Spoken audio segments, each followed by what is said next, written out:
港電影圈近年步入寒冬，但係成龍喺內地發展依然片約不斷。71歲嘅成龍，除咗拍內地電影，近幾年呢仲接咗幾部荷里活片啦。新一部荷里活片《功夫夢傳奇少年》啱啱全球上映，可惜觀眾反應未如理想。喺美國啦，首週末票房收2100萬美元，成績算唔錯。但係香港啦，首日嘅票房僅係得24,874港元，6日累計呢都只有23萬嘅。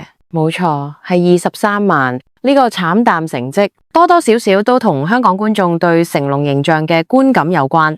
有人話睇完預告片已經冇興趣入場，話成龍造型又老又頹，似個廢佬。71歲當然唔係警察故事嗰個成龍，咁講係咪對佢唔多公平啊？只不過呢，相比之下呢，73歲嘅洪金寶都一把年紀，但喺九龍城寨之圍城仲散發霸氣同氣場，演出打鬥場面依然好好睇。成龍真係比落去，睇嚟佢喺造型同表現上似乎要多啲心思。講到套戲呢，《功夫夢傳奇少年》由 X 你的世界末日導演，莊拿芬安威士道執導，成龍同美劇西遊 ABC 嘅黃樸全主演。呢部片係1984年經典電影《龍威小子》The Karate Kid 系列嘅延續。當年由拉爾夫馬奇奧飾演學空手道嘅少年。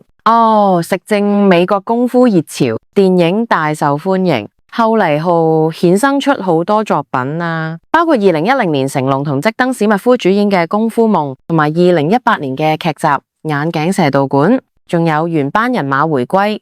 而家距離2010年翻拍版15年，新篇章《功夫夢傳奇少年》講述黃樸全飾演精通功夫嘅中國年輕人移民美國故事。咁成龍呢繼續演師傅角色啦，仲有龍威小子主角拉爾夫馬奇奧客串演出。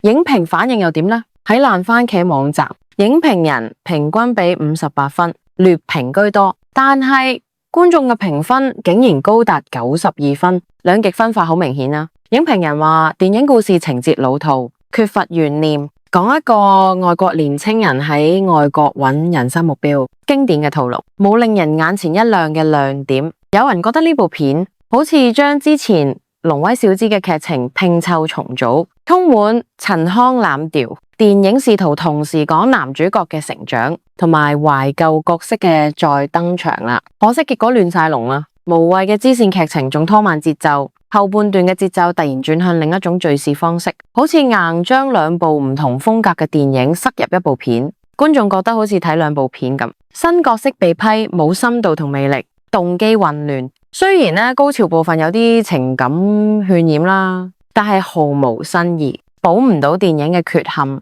成龍同拉爾夫馬奇奧嘅同場互動，本來被期待係高潮，但係因為剪接倉促，替身太明顯咯，完全冇感染力㗎。拉爾夫馬奇奧嘅回歸更被批評為毫無意義，純粹係硬加嘅懷舊橋段。導演莊拿芬安威士道用太多嘅快速剪接同數位特效㗎，打鬥場面失去傳統功夫電影嘅詩意同埋節奏。有人呢形容似 TikTok 風格多過功夫片嘅，完全失咗原作嘅精神。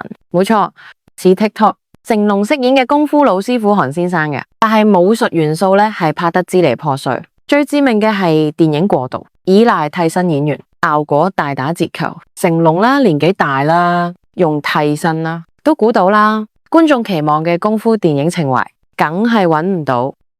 YouTube 影評人啦 The Flick Pick 睇完《空手道小子傳奇》之後話啦，呢部電影係龍威小子系列入邊一睇完就會俾人忘記嘅作品。佢哋笑住話，影院送嘅免費頭帶反而係全片嘅亮點，仲話真心幾中意條頭帶。但係講到電影本身呢，就佢只係將龍威小子系列嘅元素亂晒龍咁拼湊起來。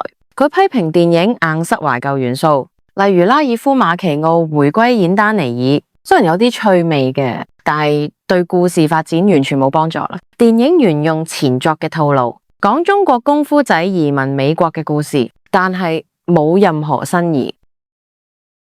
另一位 YouTuber Austin Berg 都有同感，佢話睇完套戲後嘅第一反應啦，腦海入邊呢一直浮現平庸呢個詞嘅故事係有，但係睇到一半好似變咗另一部電影。呢呢部戲咧試圖將80年代嘅懷舊情懷咧同現代復古風格融合，但係覺得完全發揮唔到潛力。巴爾夫馬奇奧演嘅丹尼爾出現係好多餘，佢同成龍之間嘅默契唔算差，但係都救唔到呢部電影。呢套戲嘅時間好短啊，唔計片尾字幕，片長唔夠90分鐘。決戰前嘅鋪排太過草率，冇感染力，只靠老套嘅蒙太奇同埋打鬥場面，完全延續唔到系列嘅輝煌。